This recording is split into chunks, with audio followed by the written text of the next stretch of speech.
Excitement, नंतर थोडंसं nervousness, नंतर होतं फ्रस्ट्रेशन आणि नंतर एन्जॉयमेंट. मी ते 600ची धावसंख्या जी जेव्हा त्यांनी ओलांडली तेव्हा मी एन्जॉय करत होतो.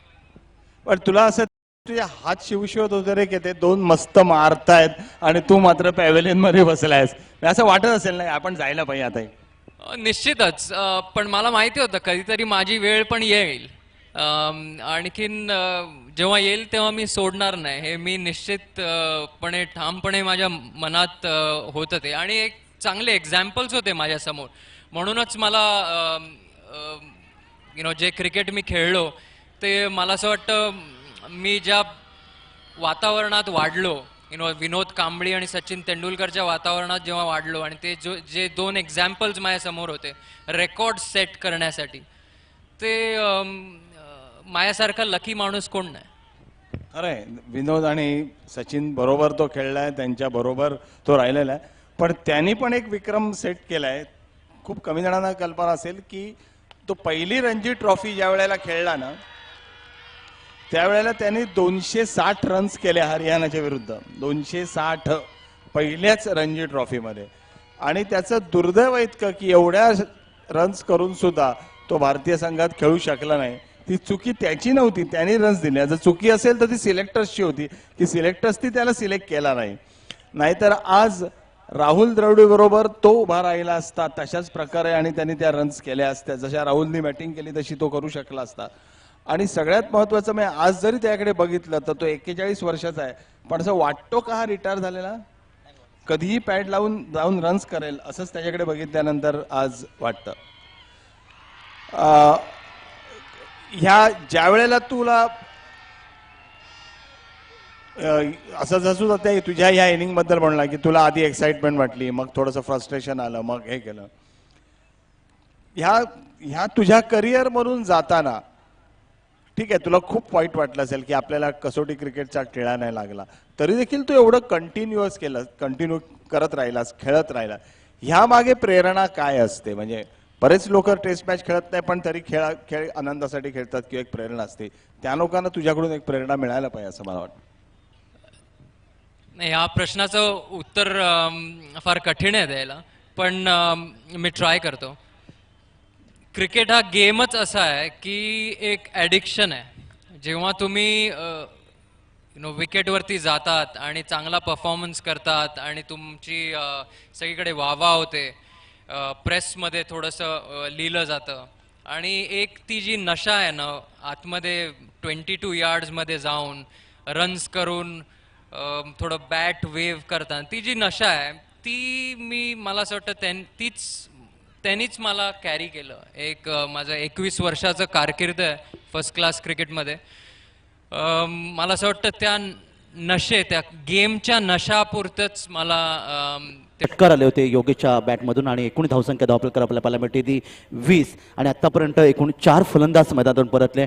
गोलंदाज विकास ज्याने एक षटक चांगलं टाकलं, 3 धावा दिले होते, एक फलंदाज बाद केला होता.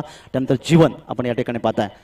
दरम्यान हा चेंडू निश्चितच यावी थोडंसं आपण मिड ऑफच्या दिशेने खेळून काढलाय, मिड ऑफच्या दिशेने यावी, आणि तोपर्यंत 1 धाव मिळते संघाला, धावसंख्या 22. सर, ग्रामीण क्रिकेटचे हे जे खेळाडू आपण या ठिकाणी पाहता, ही मोठी क्रिकेट स्पर्धा आपण एन्जॉय करत, तर तुम्ही काय सांगाल या ग्रामीण खेळाडूंना, त्यांचं भविष्य काय असेल, आपण काय सांगाल याबद्दल? टेनिस बॉल क्रिकेट असं एक माध्यम आहे, त्याच्यानी चांगले क्रिकेटपटू आपल्याला मिळू शकतात, एवढं माझं ठाम मत आहे. आजही मी येताना इकडे आम्ही गाडीमध्ये तेच डिस्कस करत होतो की टेनिस बॉल क्रिकेटर्स भरपूर मुंबईला फायदा झाला आहे. टेनिस बॉल क्रिकेटर्स म्हणून थोडंसं टेनिस बॉल क्रिकेट थोडंसं मुंबईमध्ये कमी झालं आहे असं मला वाटतं, आणि ते त्याच पद्धतीने राहिलं पाहिजे. ही मुंबई क्रिकेट असोसिएशनची जबाबदारी आहे की टेनिस बॉल क्रिकेटला तेवढाच वाव दिला पाहिजे जेवढा आपण लेदर बॉल क्रिकेटला देतो, कारण त्याच्यातनंच काही स्मार्ट क्रिकेटर्स मिळतात. आणखीन माझं असं मत आहे की मी जेव्हा वाढत होतो 80s आणि 90sमध्ये, तेव्हा क्लब क्रिकेट मुंबईचं का एका स्तरावरती होतं, कारण त्या क्लब क्रिकेटच्या 11 प्लेयर्समधले जवळजवळ 5 ते 6 प्लेयर्स हे टेनिस बॉल क्रिकेटमधनं आलेले, त्यामुळे त्याचं स्तर वरती होतं. आणि निश्चितच या ठिकाणी जर आपण पाहिलं तर आमच्या रायगड, पुणे आणि मुंबईमधले अशा अनेक खेळाडू आहेत ज्याच्यामध्ये कृष्णा सातपुते, उस्मान पटेल रायगडचा एक मोठं नाव आहे. ओमकार देसाई, बिलाल, राहुल सावंत सारखे फलंदाज आहेत ज्यांना आज दुबईमध्ये फार मोठी मागणी आहे आणि दुबई टेनिसमध्ये त्यांना खूप मोठं एकदम राहुल सक्सेना, संतोष सक्सेना हे जे फलंदाज यांना आहेत तर यांच्याबद्दल आपण काय सांगाल? असे क्रिकेटर्स आहेत ना ते माझ्या मते एकदम स्ट्रीट स्मार्ट क्रिकेटर्स असतात आणि बऱ्याच वेळेला आपण कॉमेंटेटर्सना ऐकतो क्रिकेट स्मार्ट हा एक टर्म यूज करतात आणि हे टेनिस बॉल क्रिकेटर्स स्मार्ट असतात. त्यांना बरोबर माहिती असतं मॅच सिच्युएशन काय आहे, कुठच्या पद्धतीने मला खेळलं पाहिजे, कुठच्या पद्धतीने मला गोलंदाजी केली पाहिजे. मी आता एक मॅच बघत होतो, ह्याच्या अगोदरची मॅच, शेवटची ओव्हर ज्यांनी टाकली ती उत्कृष्ट ओव्हर होती. आउटसाइड ऑफ स्टंप यॉर्कर्स टाकले त्यांनी पहिले 2 बॉल्स, 17 रन पाहिजे होते 6 बॉलमध्ये आणि त्यांनी पहिले 2 ball outside off stump yorker straight wicket किपरकडे गेले. हे जो स्मार्टनेस असतो ना तो टेनिस बॉल क्रिकेटमध्ये मिळतो. म्हणजे तुला आपले इशांत शर्मा वगैरे जर टेनिस बॉल खेळले असते तर यॉर्कर टाकू शकले असते आणि आपण ज्या पद्धतीने मारले जातोय तसं मारले गेलो नसतो. असं करायला काय हरकत नाही करत. ह्याचं प्रकाशन थेट टेलिव्हिजनवर चाललंय आणि युट्यूब वरती पण चाललंय, पण मला असं वाटतं इशांत शर्माला येऊन इकडे बघायला हरकत नाही. नाही खरंच सांगतो, कारण म्हणजे आपल्याला कळतं की यॉर्कर इथे टाकायला पाहिजे जर तो मारण्यासाठी सगळ्यात कठीण चेंडू. अर्थात हल्ली यॉर्करला सुद्धा मारतात मागे जाऊन, म्हणजे सिक्सेस मारलेल्या मी बघितलेल्या आहेत. मला आठवतं की शारजामध्ये एक टुर्नामेंट होती आणि एक घाई म्हणून एक प्लेअर होता इंडियासाठी, फास्ट बॉलर खेळायचा, राजेंद्र सिंग घाई. आमचा वासू परांजपे त्याच्याबद्दल असं म्हणायचं की त्याला घाईघाईत निवडला होता. तर तो जो घाई होता त्यांनी विव रिचर्ड्सला शेवटचे 3 चेंडू यॉर्कर टाकण्याचा प्रयत्न केला आणि ते तिन्ही स्टेडियमच्या बाहेर मारले होते त्यांनी. म्हणजे त्यावेळेला पहिल्यांदा असं लक्षात आलं की यॉर्कर हा मारता येतो. पण बऱ्याच सगळेच बॅट्समन करू शकतात असं नाही, पण तो तुम्हाला रिस्ट्रिक्ट करायला देतो. जसं आता त्याने सांगितलं की आपले गोलंदाज ते रिस्ट्रिक्ट करत नाही कारण त्यांच्यावर तो कंट्रोलच नाही आहे. अमोल, मला तुला एक असं विचारायचं होतं की सचिन आणि विनोद बरोबर तू खूप काळ घालवला शाळेमध्ये असताना आणि तुम्ही तिघांनी मिळून खूप मस्ती केली असेल, मजा पण केली असेल. काही चांगले त्यांचे इंटरेस्टिंग किस्से आम्हाला आवडतील की ज्या निमित्ताने सचिनचा स्वभाव आणि विनोदचा स्वभाव याच्यावर एक वेगळा पडदा पडू शकेल. तो पतंगाचा किस्सा पण सांग जरा. आम्ही एक मॅच खेळत होतो ससानियन ग्राउंडवरती, Azad Maidan, Irish shield match होती आणि सचिन आणि विनोद ॲज युजल ऑपोनंट्सची पिटाई करत होते. सचिन 100 बॅटिंग करत होता, विनोदही 100 बॅटिंग करत होता. आणखीन ॲज युजल मी पॅड बांधून बसलेलो. पण दोघांचं कॉन्सन्ट्रेशन बघा, ह्याच्यामध्ये फरक बराच होता. दोघंही एक्स्ट्रीमली, म्हणजे सचिनबद्दल बोलायची गरजच नाही. विनोद कांबळीबद्दल मी सांगेन इकडे की मी पाहिलेला सचिन तेंडुलकर एक वेगळ्या स्तरावरती आहे, पण मी पाहिलेला सर्वात टॅलेंटेड असा बॅट्समन असेल तर विनोद कांबळे. सर आणखीन एक प्रश्न तुमच्यासाठी आहे की मला एक मिनिट. तर त्या मॅचमध्ये दोघंही 100 बॅटिंग करत होते आणि आझाद मैदानवरती कोणतरी पतंग उडवत होता. तर तो पतंग, मला असं वाटतं हा टर्म यूज करायला हरकत नाही, गुल झालेली पतंग. पतंग गुल झाली हे विनोदनी बघितलं, त्यांनी बॅट ठेवली, ग्लव्स काढले आणि पतंगीच्या मागे धावत गेला. आणि त्याला हे कळलं नव्हतं की आचरेकर सर गपचूप मॅच एका कोपऱ्यातनं बघत होते. त्याला वाटलेलं आचरेकर सर नाही आहेत, आचरेकर सर असतील तेव्हा सगळ्यांचा धाक होता. त्यामुळे विनोदनी तो पतंग पकडला, उडवला, सगळं झालं. तोपर्यंत मॅच थांबलेली, अंपायर्स पण थांबलेले. 5 मिनिटांनंतर आला विनोद, परत झालं सगळं, मॅच संपली. संध्याकाळी आमचं डेमॉन्स्ट्रेशन असायचं आचरेकर सरांचं. तर एक चिठ्ठी, आचरेकर सरांची एक सवय होती की एका कागदावरती ते लिहून ठेवायचे, काय काय पॉईंट्स होते, छोटे छोटे पॉईंट्स असे असायचे. तर आणि नेमकी ती चिठ्ठी माझ्याकडे यायची संध्याकाळी वाचायला. थोडासा अभ्यासात थोडा या दोघांपेक्षा थोडा हुशार होतो मी. माझ्याकडे आली ती आणि पहिलाच वर्ड होता त्या चिठ्ठीवर ते विनोद फ्लाइंग काईट मला माहिती आहे कानफडात पडणार आणि 2 कानफडात विनोद कांबळीने त्या पतंगीच्या मागे धावताना खाल्ल्या. आणखीन असेच त्यांच्या कॉन्सन्ट्रेशन मध्ये हा फरक होता की सचिन तेंडुलकरचं कधीही वेवर झालं नाही कॉन्सन्ट्रेशन, पण विनोद कांबळीचा पतंग आला तर त्याच्या पाठी. पण मला एकदा विनोद असं म्हणाला की पतंग कट झालाय आणि आलाय हे सचिननीच त्याला सांगितलं. असू शकतं कारण ती चावी सचिन कडून येऊ शकते. आणि सचिननी छानपैकी मस्तपैकी गंमत बघितली त्या गोष्टीची.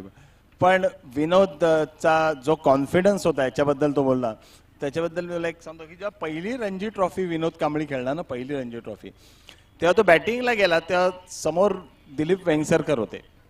तर त्याला दिलीपला विचारलं कॅप्टन म्हणून की काय करायला पाहिजे, तर दिलीप म्हणाला की तू नॅचरल गेम खेळ. ह्यानी पहिल्या बॉलला स्टेप आउट झाला आणि 6 मारली, परत 6 मारली. तेव्हा दिलीप म्हणाला अरे तू काय करतोय काय. तो म्हणाला सर तुम्ही सांगितलं ना नॅचरल गेम, माझा हाच गेम नॅचरल आहे. आणि हे तुला कदाचित माहिती की नाही माहिती, पण मला दिलीप म्हणाला की तू त्याला रणजी ट्रॉफी तोताच नाही, तू नंतर आला. म्हणजे हा आत आला काहीतरी 60-70 रन्स करून, आणि त्याने सगळ्यांना विचारलं अरे काय मी 60-70 रन केले, कोणी शॅम्पेन नाही आणली काय. आणि म्हणून त्याने तिकडची जी थम्सअपची बाटली होती ती हलवली, उघडली आणि चिअर्स म्हणून घेतली. हे फक्त विनोद कांबळी रणजी ट्रॉफी खेळणारा, पहिली रणजी ट्रॉफी खेळणारा शाळेतला जवळपासचा मुलगा करू शकतो, बाकी कोणी करू शकलं नसतं. कांबळी करू शकतो. कांबळी बद्दल हे मी सांगू शकतो की याच्यामध्ये सेकंड थॉट्स नाहीत, कांबळी हे सगळं करू शकतो. तर ही चर्चा अशीच चालू राहणार आहे. पुन्हा एकदा आपण मैदानाकडे वळूया. आमच्या प्रेक्षकांच्या मदतीसाठी 6वा फलंदाज या ठिकाणी गमावला तो माताडी संघाने. धावपलकर आपल्याला पाहायला मिळतात त्या यावी, मात्र 25 धावा आणि गोलंदाज यावी मोरेश गोलंदाजसाठी तयार. हा चेंडू ऑनसाईडला खेळण्याचा प्रयत्न केला होता. 4थं षटक या ठिकाणी आपण पाहताय ते निश्चित मार्गस्थ मैदानामध्ये असताना पुन्हा वळतोय आपण अमोल मुजुम सरांकडे. तर जसं पतंगीचं आपण या ठिकाणी आम्हाला एक निश्चित चांगलं या ठिकाणी चर्चा आपण केलीत, आम्हाला एक ते ऐकायचं आहे सचिन तेंडुलकर आणि जो महाराष्ट्राला अतिशय आवडणारा पदार्थ म्हणजे वडापाव, या संदर्भात आपण काय सांगाल सर. अरे वडापाव आम्हालाही आवडतो, काय फक्त सचिन तेंडुलकरला आवडावा असं काही नाही आहे. वडापावचे बरेच किस्से आहेत, कारण शिवाजी पार्क मध्ये फक्त वडापावच मिळायचा. नाही एक दिवस एक मॅच होती शिवाजी पार्क मध्ये. माईम जुवेनाईल म्हणून एक विकेट आहे, तिकडे मॅच होती आणि शारदाश्रम बॅटिंग करत होते. सचिन तेंडुलकरनी पूर्ण दिवसामध्ये 275 धावा केल्या. 275 धावा केल्यानंतर पद्धत अशी होती की सकाळी 7 वाजता आम्ही ग्राउंडवरती यायचो. 7 ते 10 प्रॅक्टिस, 10 ते 4:30 मॅच, 4:30 ते 6:30 ते 7 पर्यंत अंधार होईपर्यंत परत प्रॅक्टिस. तर त्या मॅचमध्ये त्यांनी 275 धावा केल्या. त्याच्यानंतर प्रॅक्टिसला आम्ही गेलो आचरेकर सरांकडे, तर हा गायब होता. हा दिसला नाही, कोणालाच दिसला नाही, सचिन. तर सगळ्यांनी विचारलं सचिन घरी गेला का. तर तेवढ्यात तो आमचा कॅन्टीन, शिवाजी पार्क जिमखान्याचं एक कॅन्टीन होतं, जया म्हणून होता एक, तो जया धावत आला आचरेकर सरांकडे. तो म्हणाला सर थांबवा त्याला वेळ लागलाय. तर सर बोलले काय झालं. बोलला ह्यांनी 6 ते 7 वडापाव खाऊन टाकलेत, तर त्याला थांबवा जरा. पण असे वडापावचे आम्ही तेव्हा कॅन्टीन मध्ये तेच मिळायचं, आणखीन खिशातही तेवढेच पैसे असायचे. आता वडापाव मला आठवलं की अलीकडे म्हणजे सचिन खूप मोठा झाला आणि आता उतरून वडापाव विकत घेणं त्याला कठीण व्हायला लागलं, कारण तो उतरला की खूप गर्दी होणार. अशा वेळेला पण त्याला वडापाव खायची भयंकर इच्छा असायची. तर एक दिवशी मला वाटतं अमोल तू होतास का, मला वाटतं समीर दिघे त्याच्याबरोबर होता. हे गाडी घेऊन वडापावच्या इकडे उभे राहिले. सचिन आतमध्येच बसला काचा वरती करून, कारण त्याला माहिती जर काच खाली गेली तर सगळे लोक त्याला येऊन घेराव घालतील. समीर दिघे उतरला, असेच 8-10 वडापाव पॅक केले. पण ती गाडी बघून आणि एकंदरीत समीरला पाहून सगळ्यांना लक्षात आलं की इथे कोणतरी आतमध्ये बसलाय. आणि अक्षरशः त्यांनी सचिनचा पिछा पुरवला तिकडे यामध्ये. तर वडापावचं त्यांचं प्रेम भयंकरच आहे, इतक्या वाद नाही. तसेच आपण म्हणजे ज्या अतिशय त्यांच्या फोर व्हीलर्स ज्या लाडक्या गाड्या आहेत त्याच्यामध्ये निश्चितच आपण सांगणार आहोत. पण या ठिकाणी ह्याच tenniscricket.com च्या माध्यमातून संतोष नाणेकर यांचं फार मोठं योगदान या स्पर्धेच्या माध्यमातून, त्याबद्दल देखील आपण काय सांगाल असं आपलं विचार. संतोष नाणेकर, tenniscricket.com. संपूर्ण स्पर्धेत संपूर्ण आपण बाद आहे ती संपूर्ण देशामध्ये आपल्याला पाहायला मिळते. नाही, मला एवढंच म्हणायचं आहे की टेनिस बॉल क्रिकेट जसं मी मगाशी म्हणालो की एक मोठं माध्यम आहे आणि ते टॅलेंट टॅप करणं फार गरजेचं आहे. आणि आता मुंबई क्रिकेट असोसिएशनला गरज आहे आणि त्यांनी ते टॅप करायलाच पाहिजे. आणि अशा माध्यमातून जर का तुम्ही दाखवत राहिलात वर्ल्ड वाईड तर स्काय इज द लिमिट.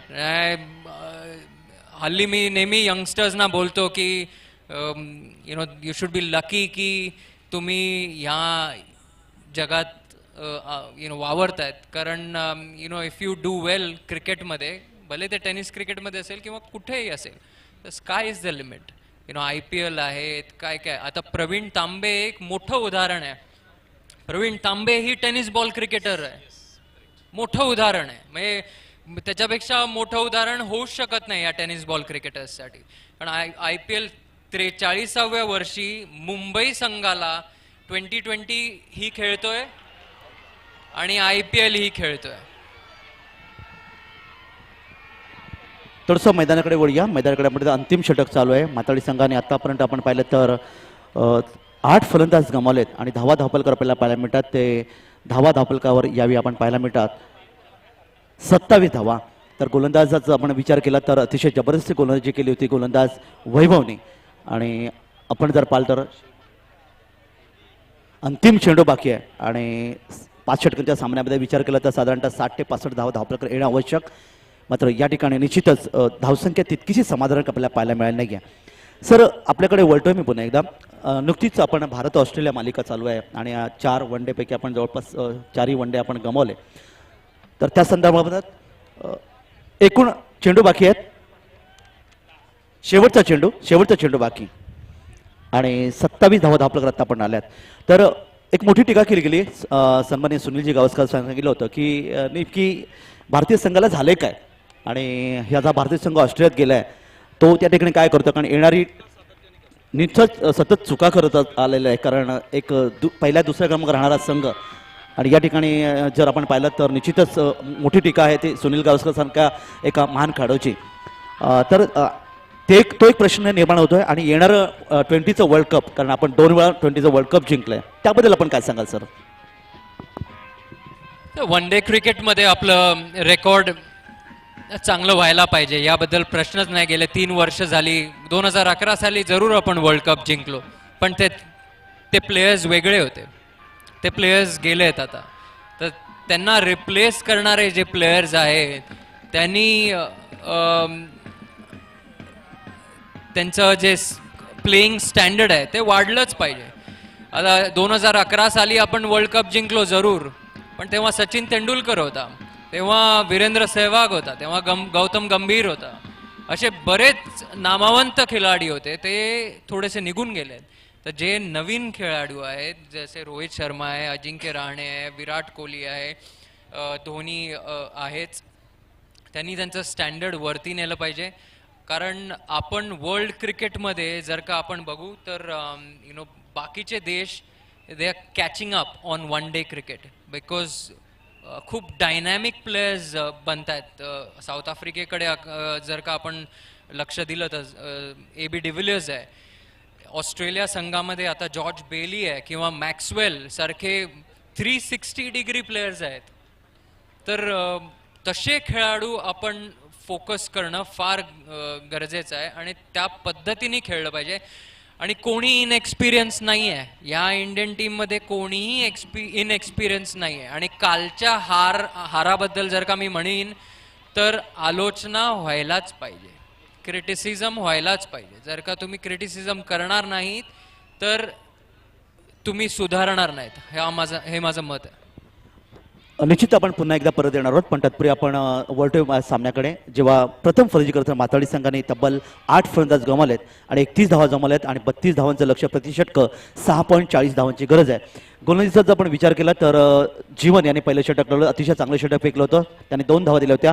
विकासाने एक दुसरं षटक फेकलं, 3 धावा दिल्या, एक फलंदाज बाद केला. जीवनने पुन्हा एकदा षटक टाकलं, मग महागडे षटक होतं, 16 धावा दिल्या, एक फलंदाज बाद केला होता. तर मोरिश यांनी 4 धावा देत एक फलंदाज बाद केला. शेवटचे षटक वैभव होतं, ज्यामध्ये 6 धावा दिल्या, 2 फलंदाज बाद केले. एकूण जर माथाडी संघाच्या धावपलकार आपण जर नजर टाकली तर आदेश याने 4 धावांचं योगदान दिलं 9 चेंडूमध्ये. मिलिंद 0 धावसंख्येवर बाला, विकी बाद झाला होता 0 धावसंख्येवर. योगेश 2 षटकारांच्या मध्ये 3 चेंडूमध्ये त्याने 12 धावांचं योगदान दिलं. धनंजय हा 7 चेंडूमध्ये 2 धावांचं योगदान दिलं. संतोष 3 धावा, प्रशांत 0, उमेश 0 धावसंख्येवर. अनिल आपण पाहताय 0 धावसंख्येवर, राकेश नाबाद झाला. तर हे होतं समीकरण. खेळाचं दुसरं सत्र सुरू आहे. पुन्हा एकदा आपण पाहतोय 32 धावांचं लक्ष्य आणि 32 धावांसाठी पुन्हा यावेळी आपण पाहताय उत्तर शिव संघाचे फलंदाज मैदानामध्ये आपल्याला पाहायला मिळतात, विनोद आणि मयूर. तर षटक घेऊन गोलंदाज आपण पाहताय यावेळी प्रशांत. पहिला चेंडू वाईड चेंडू इशारा येतोय आणि 1 धावेने वृद्धी होतोय. तर बोलणार होतो पुन्हा एकदा आमच्या या समालोचन कक्षामध्ये द्वारकानाथ संजीव साहेबांकडे. नाही, हा एक मिनिट, त्याला मला त्याला जर एक चांगला प्रश्न असा विचारायचा आहे की हा जेव्हा मुंबईचा कॅप्टन होता तेव्हा त्याच्या हाताखाली सचिन तेंडुलकर खेळला आणि सचिन तेंडुलकर तुझ्या हाताखाली खेळतोय आणि कॅप्टनशिप म्हटल्यानंतर सचिन तेंडुलकरने एखादी गोष्ट तुम्हाला सांगितली की करा, तर कुठलाही कॅप्टन त्याला नाही म्हणताना 10 वेळा विचार करेल, जरी अमोल त्याच्याबरोबर खेळलेला असला तरी. एकदा असं घडलं की सचिनने सांगितलं की अमोल गोलंदाज आणू नकोस, तरी अमोल घेऊन आला आणि पुढे काय झालं ते आपण सांगू घेतो. खूप चांगला किस्सा आहे म्हणून मी त्याला सांगायला लागलो, आता आठवलं बोलता. 19 कॅप्टन होतास. 2006 साली मी लीड केलं तेव्हा सचिन माझ्या अंडर खेळत होता आणि 99-2000 मध्ये पण मी लीड केलं, तेव्हाही सचिन त्या मॅचमध्ये खेळत होता. आम्ही फायनल खेळत होतो, रणजी ट्रॉफी फायनल वानखेडेवरती होती, मुंबई वर्सेस हैदराबादला अझरुद्दीन खेळत होता. आणखीन मॅचची सिच्युएशन अशी आली की अझरला काढणं भाग होतं. आणखीन अझर बॅटिंग करत होता, जवळजवळ 60-65 रन केलेल्या अझरनी आणि अझर चांगली बॅटिंग करत होता. सचिन तेंडुलकरचं मत होतं की फास्ट बॉलर्स राहून देत आणि त्याला शॉर्ट बॉल टाकूया थोडा.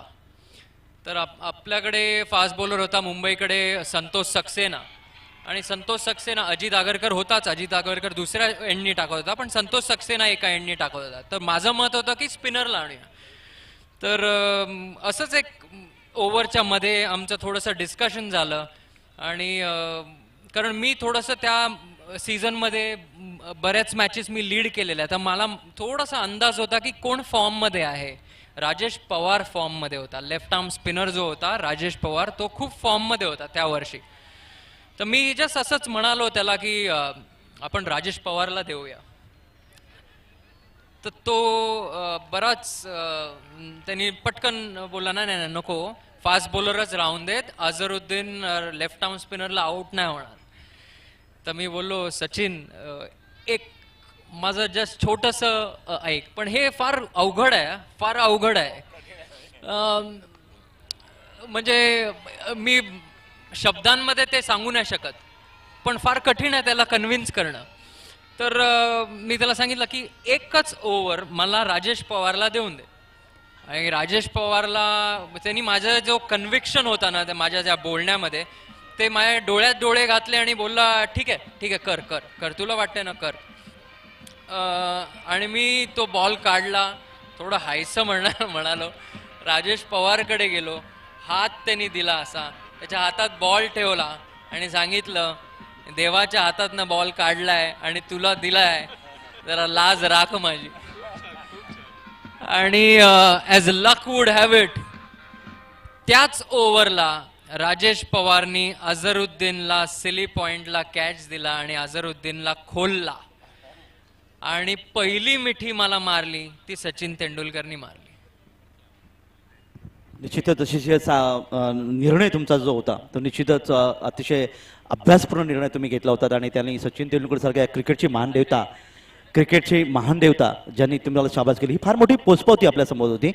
तर यावेळी आपण पहिला या किस्स्यामध्ये दोघांचे मोठेपण आहे. एक की सचिनला कन्व्हिन्स करून ते करून, कारण सचिनचा दबाव प्रचंड असतो, म्हणजे असायलाच पाहिजे, एवढा मोठा प्लेअर होता, जरी तुझ्याबरोबर लहानपणापासून वाढला असला तरी एक दबाव असतो. त्याच्या मनाविरुद्ध जाऊन बॉल देणं हा ह्याचा मोठेपणा होता, की ह्याचा कॉन्फिडन्स होता त्या बॉलरवर. आणि सचिनचा मोठापणा आहे की यस, मी म्हणत होतो की हा नाही चालणार, तरी देखील तो चालला. त्यावेळी यशाला टाळी देण्याचं काम जे सचिनने केलं तो त्याच्या मनाचा मोठापणा होता. तेही अजर आऊट झाल्यानंतर पहिली मिठी धावत येऊन त्यांनी मारली. ह्याच्यामध्ये मोठी गोष्ट आहे की त्याचं मी बॉल हातातनं काढून राजेश पवारला दिलेला. आता हा जसं सांगितलं तसं मी तुला एक किस्सा मला आठवला म्हणून सांगतो. काल इथे सलीम दुराणी येऊन गेला, तर कदाचित सलीमने हा किस्सा सांगितला नसेल किंवा त्याला माहीत नसेल, पण आपण जेव्हा 1971 साली वेस्ट इंडिजमध्ये पहिल्यांदा जिंकलो त्यावेळेला सलीमने आपल्याला 2 विकेट्स काढून दिल्या होत्या.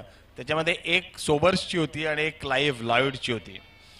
तर वाडेकर बॉल दुसऱ्याला द्यायला जात होता, मला वाटतं बेदीला द्यायला जात होत्या, तेव्हा सलीमने त्याला सांगितलं की तू बेदीला देऊ नकोस, मला दे, मी तुला 2 विकेट काढून देतो. म्हणजे सलीमचा कॉन्फिडन्स काय असेल बघ. आणि पोर्ट ऑफ स्पेन मध्ये आणि सलीमनी सोबर्सची विकेट काढली, बोल्ड काढला. त्याच्यानंतर वाडेकर क्लाइव्ह लॉयडसाठी जाऊन नेहमी स्लिपला उभा राहायच्या ऐवजी तो बरोबर मिडॉनला उभा राहिला. तर सलीम त्याला सांगत होता की अजित तू स्लिपलाच पाहिजे, हा तुला स्लिपला कॅच काढून देणार. अजित म्हणाला नाही, हीच जागा बरोबर आहे. त्याच्या पुढच्या बॉलला अजित लॉयडने जो शॉट मारला तो डायरेक्ट अजितच्या पोटात आला आणि त्यांनी कॅच घेतला आणि तो आउट झाला. म्हणजे एका ठिकाणी जसा सलीमचा कॉन्फिडन्स त्याच्या बॉलिंगमध्ये होता, तसा अजितचा मी कुठे उभा राहिल्यानंतर कुठे कॅच येईल हे होता. ही कॅप्टन्सी असते आणि हे महत्वाचं असतं. निश्चितच कर्णधारचा निर्णय अतिशय महत्त्वाचा आपण पाहिलं तर म्हणूनच त्याला आपण कर्णधार म्हणून या ठिकाणी दिलं होतं. वळणार तो मैदानाकडे पाहता यावी विनोद आणि मयूर ही जोडी मैदानामध्ये आपल्याला पाहायला मिळते ती यावी उत्तर शिव संघाची. आणि हा चेंडू यावेळी आपण पाहतात निश्चितच यावी पाहूया पंचांचा इशारा चौकार 4 धावा मिळतात त्या संघाला. आणि या 4 धावांच्या मध्ये धावसंख्या धावफलकावर आपल्याला पाहायला मिळते ती यावी 27 धावा. लक्ष आपण पाहिलं तर 32 धावांचं, म्हणजे अजूनही 5 धावांची गरज आहे. सामना जर आपण पाहिला तर निश्चितच या ठिकाणी उत्तर शिव संघाच्या बाजूने पूर्णपणे झुकलेला मिळतोय, कारण विनोद याने एक षटकाराच्या मध्ये तब्बल 9 धावांचं योगदान दिलंय, तर मयूर ज्याने 3 चौकारांच्या मदतीने तब्बल 17 धावांचं योगदान दिलंय. त्यामुळे हा सामना या ठिकाणी दोन्ही संघ या ठिकाणी जे दुसऱ्या फेरीचे सामने जिंकलेले तिसगाव आणि गोळवली या दोन्ही संघाच्या संघनायकांना आपली टीम संपूर्ण घेऊन या ठिकाणी यायचं आहे अतिथी कक्षासमोर, ही विनंती आहे. तर या दरम्यान या षटकातला पुढचा चेंडू पंचांच्या डावीकडून आणि हा चेंडू यावेळी आपण पाहिलात मिडविकेटच्या दिशेने शेतेशे चेंडूवर पूल केलाय, मात्र हा झेल मात्र सुटतोय. आणि या दरम्यान मात्र फलंदाजांनी 2 धावा सहज पूर्ण केल्या आणि या 2 धावांच्या मदतीने एकच धाव पूर्ण केली. एका धावेच्या मध्ये धावसंख्या धावफलक येते ती यावी 28 धावा. एक निश्चित चांगल्या गप्पा रंगल्या होत्या. सामना मात्र समाप्तच्या दिशेकडे आलेला आहे. एकच प्रश्न आहे सरांना की आपण मुंबईचे अतिशय चांगले फलंदाज आणि त्यानंतर तुम्ही आसाम आणि आंध्र प्रदेश असा प्रवास केला, त्याबद्दल थोडंसं आमच्या क्रिकेट रसिकांना काय सांगाल सर?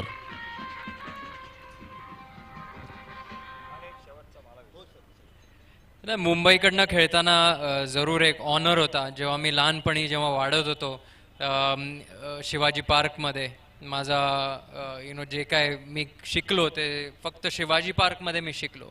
तर एक स्वप्न होतं की मुंबईसाठी मी खेळायला पाहिजे.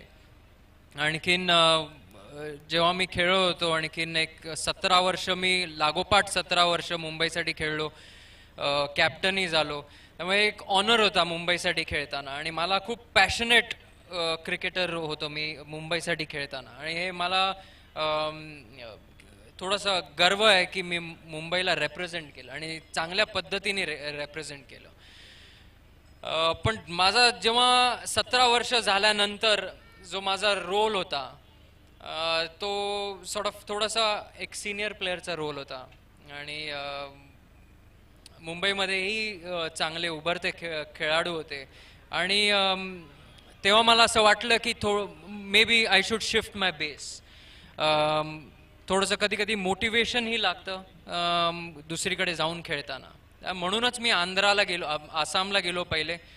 आणखीन तिकडे थोडं मेंटोरिंग केलं फार चांगले खेळाडू तिकडे बघितले आणि मला शिकायलाही भरपूर मिळालं.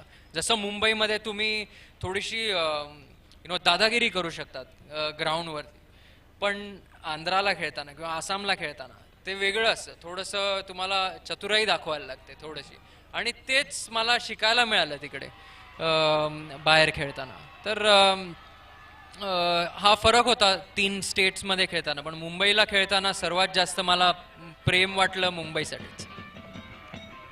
निश्चितच या ठिकाणी आपण अतिशय सुरेख अशी उत्तर दिली आमच्या प्रश्नांची. आणि या दरम्यान आपण पाहिलात उत्तर शिवसंघ या ठिकाणी उत्तर शिवसंघाने तिसऱ्या फेरीमध्ये प्रवेश केला. त्या संघाचं हार्दिक अभिनंदन. तिन्ही संघांनी यायचंय.